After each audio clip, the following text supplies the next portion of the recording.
Welcome! Today, we're diving into a quick and easy guide on how to find your draft chats on WhatsApp using the PC app. If you've ever started typing a message but didn't send it, this feature will help you locate and revisit those drafts effortlessly. Let's get started. First, open the WhatsApp app on your computer. You can do this by double-clicking the app icon or launching it from your taskbar. Once the app is up and running, you'll see your chat list displayed on the screen. Next, look at the top of the chat list for a small filter icon. It's located right above the search bar. Click on this icon to access a drop-down menu with filtering options.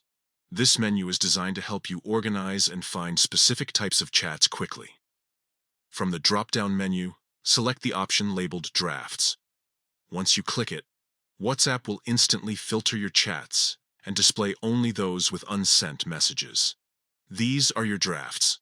Messages you started but didn't send, and that's all there is to it.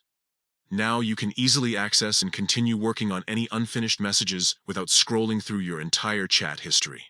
This feature is especially useful for keeping track of important conversations or reminders that you haven't completed yet.